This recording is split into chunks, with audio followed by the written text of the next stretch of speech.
সারি সারি ঝোপালো সবুজ গাছ, গাছের পাতাগুলো গোল আকৃতির, চওড়া ও খাঁজকাটা। সবুজ পাতার ফাঁকে উকি দিচ্ছে সাদা ফুল, মাঝখানে হলুদ রেণু, চারপাশে সাদা পাপড়ি। আর গাছের গোড়ায় লতার সঙ্গে ঝুলছে লালচে ছোট ছোট ফল। এজন্য বিদেশি ফল স্ট্রবেরির এক মনোমুগ্ধকর বাগান।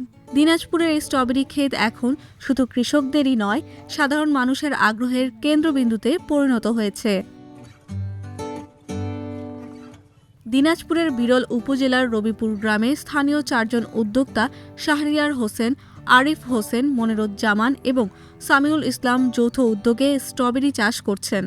পাশাপাশি শসা ও টমেটো চাষ, বেগুনের বীজ উৎপাদন, পেয়ারার বাগান এবং 3 শতাধিক গাছের লিচুর বাগান লিজ নিয়ে কৃষিকাজ শুরু করেছেন এই 4 উদ্যোক্তা। আমরা 4 জনের মধ্যে একজন। তো সামিউলের সঙ্গে কথা বলে ভালো লেগেছে। তারপরে আমরা ওর বাড়ির ওখানে, ওটা শিবপুর বলে, সেখানে আমরা একটা নেট হাউস তৈরি করেছি। নেট হাউস তৈরি করে আমরা কিছু চারা 5 বিবি, তারপরে রাজশাহী, এগুলো থেকে সংগ্রহ করেছি। কিছু চারা আবার আমরা ইন্ডিয়া থেকেও নিয়ে এসেছি। ইন্ডিয়া থেকে নিয়ে এসেছি উইন্টারটন। আর বাংলাদেশে আমাদের আছে, এখানে ফেস্টিভ্যাল আছে, থাইল্যান্ড আছে, আমেরিকান ফেস্টিভ্যাল আছে। আমরা 4টা জাত নিয়ে কাজ করছি। খরচ মোটামুটি আমাদের 3.5 থেকে 4 লক্ষ টাকা হয়ে গেছে এই 66 শতকে। অনেকেই যোগাযোগ করে, ভাই আপনারা কোথায় চারা পাইছেন, কীভাবে লাগাচ্ছেন, কীভাবে কী করতেছেন। আমরা আসলে সব কিছু আমাদের কাছ থেকে যারা পরামর্শ নিয়ে আমরা সঠিক পরামর্শটাই দিই আর বলি। আমরা তো মনে করি যে খুব বেশি পুরাতন না, নতুনই বলা চলে।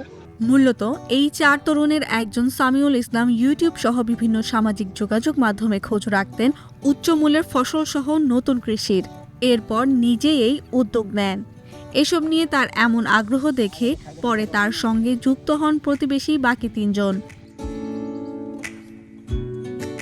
সারি সারি বেডে মালচিং পদ্ধতিতে করা হয়েছে স্ট্রবেরির ক্ষেত। প্রতিদিন গড়ে 10 থেকে 12 জন শ্রমিক এখানে কাজ করেন। 87 শতক জমিতে স্ট্রবেরির চাষ করা হয়েছে।